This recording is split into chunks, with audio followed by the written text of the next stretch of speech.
எல்லாருக்கும் வணக்கம். இனி நம்ம பார்க்க போகிற தலைப்பு வந்து கட்டுக்கதைகளை நம்பாது. இதை பற்றி தான் நான் பேச போகிறேன். பார்த்துருவோம். நீங்கள் நினச்சிக்கிற ஆன்மீகம் எல்லாமே உங்களுக்கு எல்லாமே உணர்த்தப்பட்ட எல்லா ஆன்மீகமும் அனைத்து விதமான எல்லாமே கதைகள் தான். கதைகள் மூலிமா தான் உனக்கு ஆன்மீகத்தையே சொல்லி புரிய வைக்கிறாங்க. ஆனால் கதைக்குள்ளே ஒரு கதை, அந்த கதைக்குள்ளே ஒரு கதை, இப்படி சொல்லியே நீ ஒரு கதை திரைக்கதை வசன டைரக்டராக கூட உன் மண்டுக்குள்ளே எல்லாமே ஓட ஆரம்பிச்சிச்சு. அப்படி இல்லை,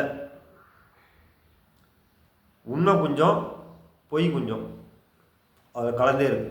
அதாவது உண்மை கொஞ்சம் கற்பனை கொஞ்சம், பொய்ன்றதோட கற்பனைன்னு வச்சுக்கோங்க. அதான் சரியான வார்த்தைகளாக இருக்கும்.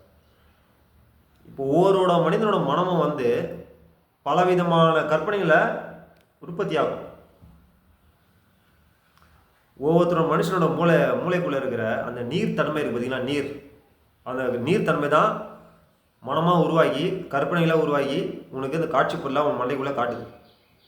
இப்போது ஒவ்வொருத்தரோட மனநிலை எப்படி இருக்குன்னா, அவனுக்கு அட்மாஸ்பியருக்கு ஏற்ற மாதிரி, கால சூழ்நிலைக்கு ஏற்ற மாதிரி, உணவு உட்கொள்றதுக்கு ஏற்ற மாதிரி அவனோட மனநிலைகள் வேலை செய்யும். அதுக்கேற்ற மாதிரி கற்பனைகள் மண்டைக்குள்ளே ஓடும். அதுக்கேற்ற மாதிரி கதைகளை எழுதி வச்சுட்டு போயிடுவாங்க. ஆனால் உண்மை எப்படின்னா, நீ தான் உண்மை. இந்த நான் என்ற ஒரு பொருள் இருக்குது பார்த்தீங்களா, இந்த நான் என்ற பொருள் தான் உனக்குள்ளே உண்மையாகவே இருக்கும். அப்போது பிரபஞ்சம் எப்படி இருக்குன்னா, தான் நான் என்ற உணர்வு மயமாக இந்த பிரபஞ்சம் விரிஞ்சி பறந்து இருக்கு. இந்த நானை தான் நீ கண்டுபிடிக்கணும்.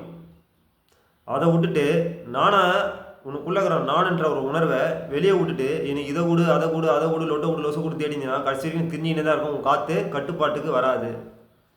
நீ உண்மையான உன்னோட சுயரூபத்தை உன்னால் பார்க்கவே முடியாது. உன்னை நீ ஒளியில் தேடாத. உன்னை நீ வேற எங்கேயோ வேற பொருள் மேலேயோ ஆசை வச்சோ ஏதோ ஒரு செயல் செஞ்சோ உன்னை நீ உண்மையை கண்டுபிடிக்க முடியாது. உன்னை நீ உண்மையை கண்டுபிடிக்கணும்னா உனக்குள்ளே நீ போகணும். உன்னை நீ தனிமைப்படுத்திக்கணும். அதுக்கு சரியான இடம் ஒரு இருட்டு அறையில் தான் அந்த உண்மையான வெளிச்சம் மறைஞ்சிருக்கு. அது கூட சில பயிற்சியும் செய்யணும். அந்த பயிற்சி செஞ்சினா மந்தம் தீந்துடும். அதாவது மந்திரம்னா மந்தம் தீர்த்துக்கு தான் மந்திரம். உன் மூளை மந்தப்பட்டு இருக்குது. அதுக்கு மந்தப்பட்டு இருக்கிற மூளையை சுறுசுறுப்பாக்கிறதுக்கு மந்திரம் என்ற ஒரு சொல்லடல் பயன்படுத்துவாங்க. இந்த மந்திரம் என்ன அர்த்தம்னா, மந்தம் தீரவே மந்திரம்.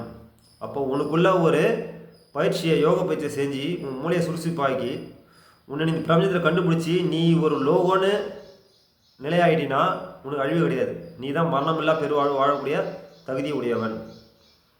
மற்றபடி நீ கற்பனையிலையோ வேண்டுதல்லையோ இந்த உலக காட்சிகளையோ நீ உன்னை தேர்னா உன்னால் கண்டுபிடிக்கவே முடியாது. உன் மூளைக்குள்ளே போய் தான் உன்னை நீ பார்க்கணும். நன்றி, வணக்கம்.